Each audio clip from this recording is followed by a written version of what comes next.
I wake up every morning, groggily rubbing my eyes and reaching for the snooze button on my alarm clock. It's the same routine day in and day out. The monotonous cycle of work, Netflix, and sleep has become all too familiar. At the age of 25, I thought moving out of my parents' house would bring an air of excitement and independence to my life. But now, I can't help but feel that living alone is nothing more than a mundane existence. My job is simple enough. I work as a data entry clerk at a small office downtown. It pays the bills, but it lacks any real excitement or fulfillment. The atmosphere there is as dull as the flickering fluorescent lights that buzz above my head. Rows of cubicles stretch out in every direction, each one occupied by someone as unremarkable as me. The only respite from the monotony is the occasional coffee break, where we exchange tired pleasantries with each other. Outside of work, my evenings are spent in the confines of my small apartment. The walls are painted a forgettable shade of beige, and the carpet has seen better days. The apartment complex itself is nestled among rows of similar buildings, forming a cookie-cutter neighborhood that lacks any distinctive character. To combat the tedium of my day-to-day existence, I recently picked up a hobby, collecting things. It's nothing serious, just a way to pass the time when I find myself yearning for a spark of excitement. The items I collect vary. They could be anything that catches my eye. Lately, though, I've been drawn to items that evoke memories of my childhood. There's something comforting about holding on to a piece of the past, like a tangible connection to simpler time. One collection that I've started is my stash of Goosebumps books. R.L. Stein's chilling tales filled my younger years with a mix of terror and delight. I aim to gather all the books in the series, relishing the nostalgia they bring with each spine-tingling story. As I trudge home from work one day, my steps heavy with the weight of routine, a thought crosses my mind. I recall passing by a pawn shop a few blocks away. Curiosity gets the better of me, and I decide to veer off my usual path and venture inside. Perhaps I'll find something interesting to break the monotony. The bell above the door jingles as I step into the dimly lit shop. The air carries the scent of old leather and wood polish, creating an atmosphere that is equal parts inviting and mysterious. The shelves are crowded with an assortment of objects, each with its own story waiting to be discovered. Antique cameras, vintage vinyl records, and worn-out board games catch my attention. But nothing truly captivates me until I stumble upon a dusty corner where a stack of VHS tapes lay forgotten. My gaze lands on one in particular, its faded cover bearing the name of a childhood cartoon. The show's title brings back a flood of memories, but it was never a popular series. Even my friends in elementary school claimed to have no knowledge of it whenever I tried to discuss it. Yet here it is, a VHS tape labeled as Season 1, Episode 13. Excitement and confusion bubble within me. I never knew there were 13 episodes. I only recall seeing 12 of them. I reach for the tape, my fingers brushing against the rough edges of its plastic case. The artwork depicts colorful characters frozen in action, their smiles mirroring my own. With a sense of anticipation, I approach the counter and exchange a few bills for this treasure from my past. As I leave the pawn shop, the weight of routine temporarily lifted. The sun casts long shadows on the sidewalk, and a gentle breeze rustles the leaves of nearby trees. It feels as though the world itself is aware of the potential for a new adventure that awaits me at home. Unlocking the door, I step inside and head straight for the dusty old VCR player that I've kept as a relic of the past. With trembling hands, I carefully insert the tape into the VCR, the mechanical whirring of the machine heightening my excitement. I settle into the worn-out couch, the cushions sinking beneath my weight. As the screen flickers to life, I'm transported back to the familiar glow of my childhood. The show begins exactly where it left off in the previous episode, with happy friends and family gathered around the dinner table. They engage in cheerful banter, sharing stories of their day at school and discussing their adventures. It's a heartwarming scene, familiar and comforting. A butterfly flutters into the frame, its delicate wings catching the character's attention. The room falls silent and a strange tension fills the air. Everyone's gaze fixates on the butterfly as it circles above the table. The scene is eerily quiet, with only the sound of the butterfly's wings cutting through the stillness. Confusion settles within me as I continue to watch.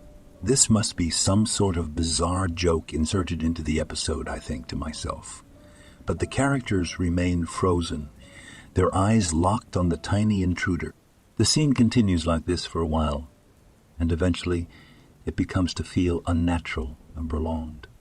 I expect someone to get up and gently guide the butterfly outside, but the characters remain transfixed, unblinking. I consider stopping the tape, convinced that something must be wrong with it. Maybe it's malfunctioning or corrupted somehow. Just as I stand up to switch off the VCR, the butterfly finally exits the frame.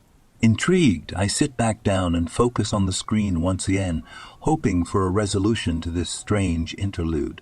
Then, to my horror, I notice one of the children from the show slowly turning his head towards the camera. His innocent smile contorts into a wide, sinister grin, his eyes growing larger and larger, swallowing his face. I feel a chill crawl down my spine as his gaze pierces through the screen. It's as if he's staring directly into my soul. The camera zooms closer, the vibrant colors of the cartoon world gradually fading to black and white. A haunting whisper and strange noises emanating from the speakers, a distorted version of the show's theme song intertwined with muffled scream. With trembling hands, I muster the courage to reach for the TV remote, desperate to escape the nightmare unfolding on the screen. As my finger presses the power button, a sinking feeling settles in my stomach when nothing happens. Panic surges through my veins, and I fumble with the VCR attempting to eject the tape, but it seems to be stuck. The distorted sounds grow louder, piercing my ears like shards of glass, and the camera inches closer and closer and closer to the boy's menacing face. My heart pounds in my chest as I realize there's no escape from this horrifying spectacle. The room seems to darken, as if the walls were closing in on me. Just when I feel like I can't bear it any longer, everything freezes. The image on the screen becomes still, frozen in time, displaying the distorted and creepy kid's face in black and white. The absence of movement is unnerving. Then, unexpectedly, the boy's voice breaks the silence, his words echoing in the empty space. "Hi, Greg," he utters, a twisted smile etched upon his face. A shiver runs down my spine, and I watch in horror as the screen switches back to the dining room scene, still in black and white. But this time, it's a scene of destruction and chaos. The once cheerful room is now in ruins, with a broken table, flipped chairs, and gaping holes in the walls. It's as if an unseen force had torn through the place, leaving behind a trail of devastation. A strange liquid seems to be dripping from the ceiling. The mixture of unsettling sounds returns, louder and more haunting than ever, assaulting my senses. Paralyzed with terror, I can only watch as the scenes unfold before me. The camera pans across the desolate room, revealing no sign of the characters who were once gathered there. They have vanished without a trace, leaving behind a chilling void. Just as abruptly as it began, the show cuts back to normal, as if nothing strange had occurred. The colors return and the cheerful atmosphere of the cartoon world is restored. It's as if the previous events were nothing more than a figment of my imagination. With trembling limbs, I finally find the courage to move again. My hands shake as I reach for the VCR, determined to rid myself of this cursed tape. This time, when I press the eject button, the mechanism responds and the tape pops out. Without hesitation, I grab it, my heart pounding with a mix of terror and relief. Unable to bear the sight of it any longer, I smash the tape against the edge of the table, rendering it unusable. I take a deep breath and throw the shattered remains into the trash. The visuals and sounds of that sinister tape refuse to escape my memory, haunting my thoughts like a persistent nightmare. I rush to my room, my hands trembling as I open my laptop and frantically search the internet for answers. But to my surprise, there are no records of a 13th episode ever being aired. As I continue searching, I begin to see the kid's horrifying smile in the corner of my eyes. But every time I look in his direction, he disappears. And I can't get those horrible sounds out of my head. The distorted theme song, the muffled screams. It was like nothing I've ever heard before. I think it's just my mind playing tricks on me. But regardless, I can't stop seeing and hearing these things, and I'm beginning to panic. I continued to search the internet while peering over my shoulder every few seconds to check my surroundings. Unable to find any information, I decided that writing about my own experience and posting it online might be my best chance for help and for warning others as well.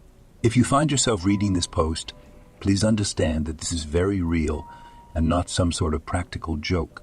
I refuse to list the name of the show. I don't want others to seek it out, potentially subjecting themselves to the same terrifying ordeal. If you come across a deleted episode from a children's show, do not watch it. I'll be checking this post daily for comments to see what you all think about this situation. For now, I must go. I think there's a butterfly in my dining room.